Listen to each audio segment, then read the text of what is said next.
The story kicks off with a man named Priest, a cocaine kingpin who dresses like he's always about to walk into a photo shoot, which is exactly the vibe you want if you run a multi-million-dollar drug empire. But tonight, he's here for a little personal business. One of his so-called friends, Liddy, is throwing a party. The party is in full swing, with music loud enough to make the neighbors reconsider their mortgage. But Priest isn't there to admire the shiny paint job. He's there because Liddy owes him money that Liddy seems to have forgotten about. Or maybe he thought a new car was a good substitute for debt repayment, and Liddy tries to act like everything's fine.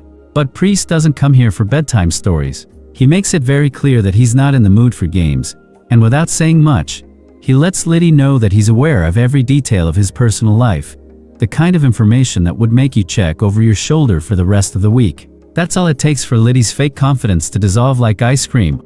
The man folds instantly, admits he doesn't have the money, and offers to pay Priest back later by moving some product for him. So instead of settling for promises, he takes the keys to the very car Liddy was showing off just hours ago. But for Liddy, the night just took a sharp turn into misery. From here, Priest takes us back in time. He's been hustling since he was 11 years old, when most kids were still figuring out multiplication tables. But Priest was learning the business of survival in the streets, and over the years, he climbed the ranks until he was running an operation so deep and so efficient that even the cops probably had his name in their contact list. Unfortunately for him, not everyone in the city shares his calm, collected approach to crime. Enter the Snow Patrol, a rival gang led by a man named Q, whose entire crew has apparently decided that the best way to avoid the police is to wear head-to-toe white at all times. They roll up to clubs throwing cash in the air like they're single-handedly trying to fix the economy. And while Q runs things, his right-hand man, Juju, is the real problem. The kind of guy who doesn't trust anybody. Priest, meanwhile, makes his own entrance at the same club, bringing with him not one, but two girlfriends, Georgina and Cynthia. He spots Q. They greet each other politely enough, but Juju's eyes are already throwing daggers across the room. Priest ignores it for now. The night's still young. Hours later, as the club empties out, Priest finds himself face to face with Juju outside. The man starts provoking him, clearly looking for a fight.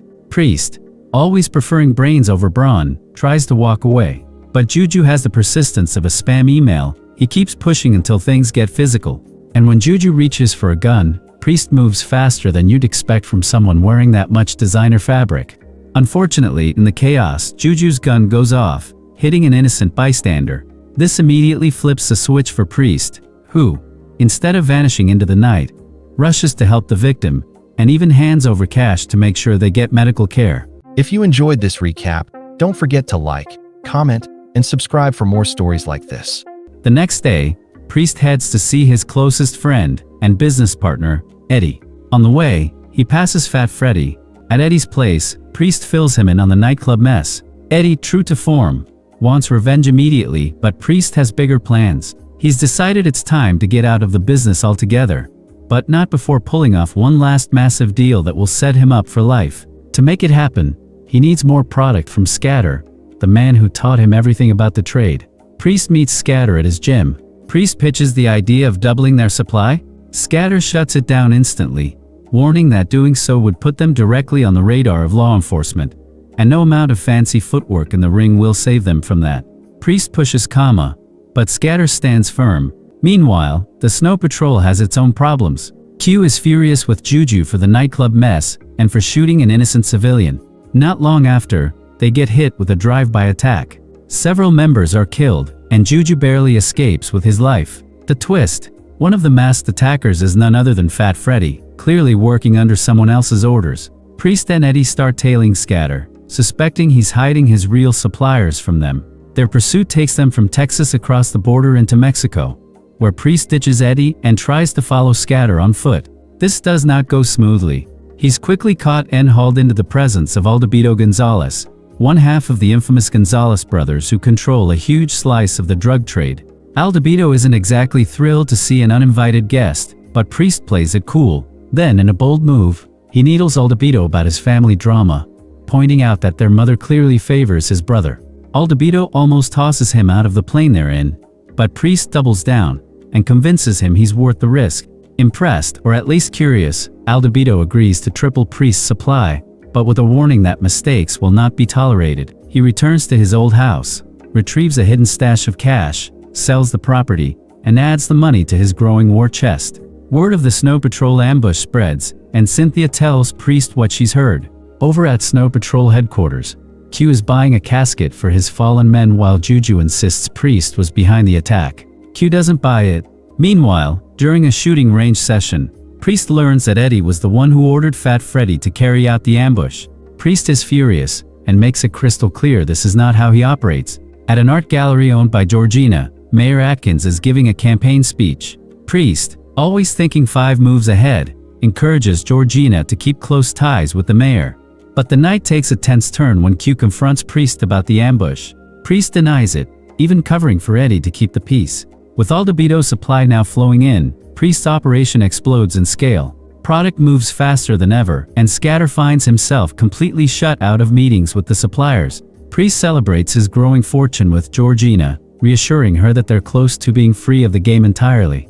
To cap it off, they throw a house party so extravagant it looks like it was sponsored by every luxury brand on the planet.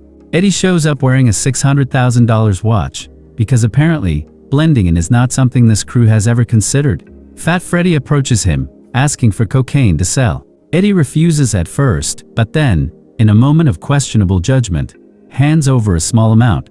That tiny decision turns into a huge problem. One of Freddy's girlfriends tips off Snow Patrol that he was at the ambush. They come for him ready to end his life, but are interrupted by 2 corrupt cops, Franklin and Mason, who arrest him for possession. Under pressure, Freddy's girlfriend spills everything, including Freddy's involvement in the attack, and implicates Priest in the process. Freddy is released, only to be murdered by Franklin soon afterward. The crew is devastated by Freddy's death. Franklin and Mason visit Priest, offering him protection from law enforcement in exchange for working under them. Priest refuses until weapons are drawn, leaving him little choice but to accept. Later, he discovers Eddie gave Freddy the cocaine and nearly strangles him in rage. Georgina advises Priest to leave the country, while Cynthia urges him to fight back. Priest opts to disappear, converting his wealth into cryptocurrency for easier escape. At Freddy's funeral, the dirty cops collect their payment. Scatter unexpectedly appears, ordering Priest to accompany him to Aldebito. Scatter claims Priest is trying to quit the business. Aldebito soon learns that Scatter has been stealing from him, and kills him using a chemical dissolution machine. He warns Priest there is no such thing as walking away. Snow Patrol soon invades Priest's mansion. Cynthia is killed in the firefight, but Priest and Georgina fight back, using fire to trap their attackers. Juju survives and pursues them in a high-speed chase. He crashes while Q continues pursuit but dies in an accident. Eddie approaches the Snow Patrol, claiming he wants to switch sides and offering information on Priest's hideout. He leads them straight into a police ambush. Juju is killed, revealing Eddie was helping Priest all along. Priest later meets with the mayor, using incriminating evidence to force him into cooperation.